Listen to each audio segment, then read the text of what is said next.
Estamos muito próximos de bater a marca dos 18 mil inscritos. Talvez até tenhamos batido no momento que você está vendo esse vídeo. Mas o nosso objetivo principal com relação aos inscritos é chegarmos aos 20 mil. Então já se inscreva no canal, deixe o seu like, compartilhe esse vídeo com os amigos. Vamos trazer mais gente para fortalecer essa nossa corrente e comente aqui nos comentários, porque o seu comentário me ajuda a ter perspectivas diferentes, pontos de vista diferentes, e isso acaba fortalecendo muito as análises que nós fazemos no canal. Traga mais pessoas para o canal e vamos fortalecer essa nossa corrente. Porque quem está fortalecendo a corrente, quem está fortalecendo o seu movimento é o presidente Jair Bolsonaro. Hoje, dia 26 de maio, domingo, nós estamos tendo em algumas cidades manifestações favoráveis ao governo. E, no meu ponto de vista, eu vou utilizar as palavras do governador de São Paulo, João Dória, são manifestações inoportunas e também inapropriadas. Não faz sentido Bolsonaro chamar uma manifestação em prol do seu governo, chamar uma manifestação favorável em seu governo com menos de 6 meses de governo. Hoje nós completamos 146 dias de Bolsonaro no poder. As eleições foram agora, está fresca ainda, acabaram de acontecer as eleições e Bolsonaro já precisa chamar uma manifestação favorável ao governo. E essas manifestações começaram ali com ideações golpistas, né? Derrubada do Congresso, derrubada do STF, o que esvaziou muito partidos de direita, políticos de direita e movimentos de direita como o MBL. Então essas pessoas não embarcaram nessas manifestações porque no seu começo elas tinham sim ideações golpistas. Depois colocaram uma máscara ali, deram uma maquiada para falar que eram manifestações em prol das reformas, da reforma administrativa, da reforma da Lava Jato, do pacote anticrimes e principalmente da reforma da Previdência. Só que isso não faz sentido porque o Congresso, ele é um dos maiores apoiadores e um dos maiores articuladores da reforma da Previdência. Rodrigo Maia quer passar a reforma da Previdência, o MBL quer aprovar a reforma da Previdência, os esforços do Rodrigo Maia, do Kim Kataguiri e de diversos outros deputados têm sido muito maiores do que o do próprio presidente Jair Bolsonaro. Então, se essas pessoas querem protestar em favor da reforma da Previdência, querem se manifestar em favor da reforma da Previdência, elas precisam protestar contra Bolsonaro, porque Bolsonaro é quem não tem se empenhado para fazer a reforma da Previdência. E essa manifestação ela surge poucos dias após a divulgação de uma pesquisa feita pela XP Investimentos que mostra a aprovação do governo Bolsonaro em outros dados bem interessantes. Um dos dados interessantes que essa pesquisa divulgou é que a maioria da população ainda acredita no sistema do presidencialismo, nessas negociações entre Congresso e entre o presidente. Isso é óbvio porque a representação do povo, o povo ele é representado pelos deputados e não pelo presidente. O presidente ele é escolhido para governar para todos, mas os interesses do povo são defendidos pelos deputados. E nessa pesquisa, uma maioria esmagadora acha que é importante a relação de Bolsonaro com Rodrigo Maia e principalmente que Bolsonaro precisa ser mais flexível, precisa ser flexível para aprovar as suas medidas, precisa adotar um tom mais moderado, precisa ser mais calmo, precisa ser mais tolerante ali para conseguir aprovar as suas ideias, aprovar as suas medidas. Ou seja, a população ela acredita nesse sistema de negociação entre os poderes, o que é bom porque isso é a base da nossa democracia. Essa foi uma pesquisa muito interessante que foi feita. Ela tem algumas questões de metodologia que eu não gosto tanto, como por exemplo, foi feita pelo telefone, abrangeu apenas 1.000 pessoas, tem uma margem de erro acima da média, né? Tem uma margem de erro de mais de 3 pontos percentuais, mas é ainda uma pesquisa que nós podemos avaliar porque tem dados bem interessantes que nós iremos começar a avaliar agora. Falando sobre quem foram os entrevistados, 63% dessas pessoas, elas são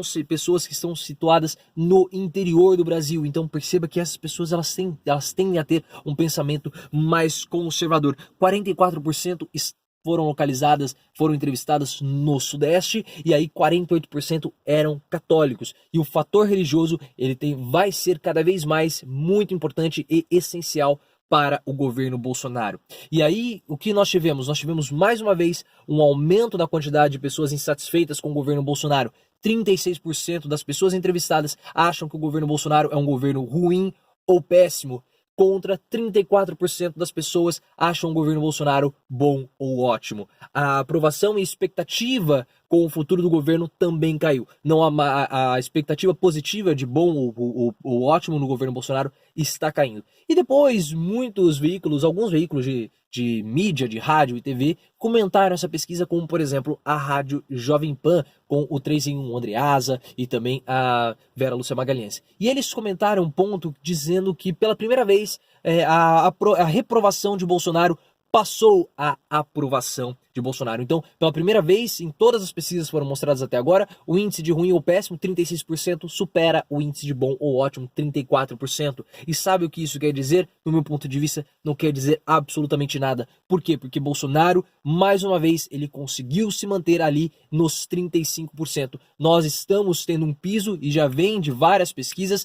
que nós estamos mantendo, o Bolsonaro consegue manter um piso ali de 30% a de 35% de bom ou ótimo. E essas pesquisas foram encomendadas ocorreram depois das manifestações contra o corte de verbas. Então, mesmo após as manifestações, que foram manifestações significativas e ocorreram em várias cidades do país, levaram muitas pessoas para as ruas, Bolsonaro ainda se manteve ali com os 35% de bom ou ótimo. Então Bolsonaro tem uma resistência e ali com 35% de aprovação não vai acontecer nada com Bolsonaro, não vai haver impeachment, impossível haver impeachment com 35% de aprovação. Macron na França governou com menos de 20%, Michel Temer também teve, você pode falar, mas Michel Temer teve menos de 10% e não sofreu impeachment também, mas isso não é muito argumento, porque Michel Temer ele já veio de um processo de impeachment, ele chegou ao poder por um processo de impeachment, e outra, Michel Temer o governo Temer já estava acabando. A grande questão é que o Bolsonaro com 30 a 35% não vai sair e ele tem um piso sólido.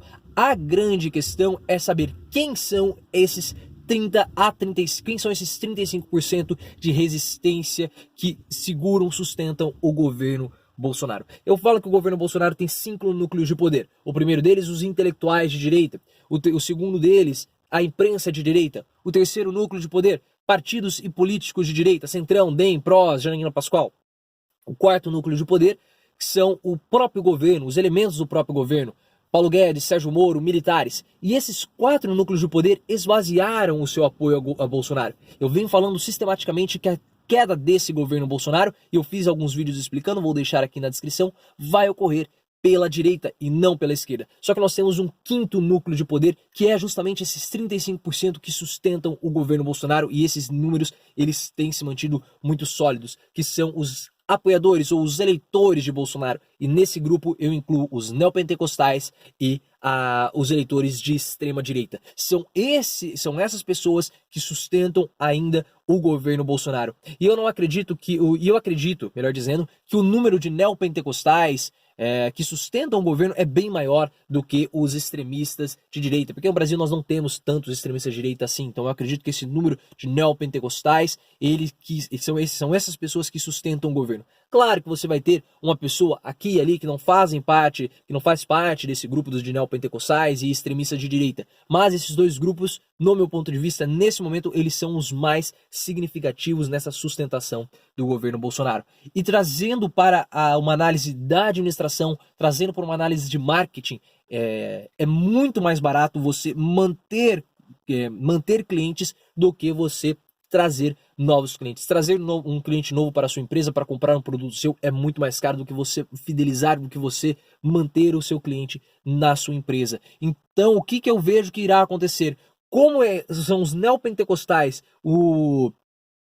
a porcentagem mais expressiva dessas pessoas que sustentam Bolsonaro vai começar a fazer um discurso cada vez mais direcionado para o âmbito religioso. Bolsonaro vai passar cada vez mais a adotar um discurso de ungido, que é um enviado por Deus, trabalhando mais com o campo metafísico do que com o físico. E eu acho isso extremamente perigoso. Isso porque quando você começa a dar uma guinada para o campo religioso, para o campo metafísico, começa a colocar política misturando com religião, você parte para um caminho de irracionalidade que é bastante perigoso. E Bolsonaro já tem feito esses acenos. Ele compartilhou um vídeo do pastor do Congo dizendo que ele, Bolsonaro, é o enviado por Deus, assim como Ciro foi para a Pérsia. Quando Bolsonaro chegou na sua primeira viagem ao Nordeste, ele foi ovacionado em Recife, mas novamente ele fez um aceno, ele fez um discurso religioso. E agora, antes das eleições, Bolsonaro foi à igreja, fez questão de mostrar isso. Então Bolsonaro, ele acena muito mais para a religião, mais para o âmbito metafísico, porque ele precisa continuar cultivando o apoio desses neopentecostais. E esse aceno, essa guinada mais religiosa, ela é perigosa porque ela tende a levar o governo Bolsonaro para um campo mais irracional na cabeça das pessoas. E isso é muito perigoso, porque quando nós vamos mais para a irracionalidade, quando nós levamos para as paixões religiosas, você perceba que as pessoas elas começam a perder a perder um pouco a razão e elas começam a ir para um campo mais perigoso, até mesmo para um campo mais violento. Perceba que os times de futebol, quando eles começam a ser religiões das pessoas, elas tendem a ser mais irracionais, elas tendem a ser mais violentas, não medir as consequências. Então, essa guinada religiosa que Bolsonaro tenderá a fazer, precisará fazer, para manter essa base de neopentecostais em seu apoio, ela tende a ser bem perigosa e Bolsonaro possivelmente vai fazer isso porque Bolsonaro precisa sustentar o apoio dessas pessoas. Mas deixa aqui nos comentários o que você acha, quem são esses 35% que sustentam Bolsonaro no poder. Isso é muito importante a gente discutir isso para que esse assunto fique mais claro e a gente possa fazer análises melhores e chegar a uma conclusão ou a uma ideia mais consolidada sobre quem são esses 35% de pessoas que ainda sustentam o governo Bolsonaro. Deixe aqui nos comentários as suas impressões, considere se inscrever no canal e lembre-se, vamos sempre sair do raso e aprofundar o nosso discurso.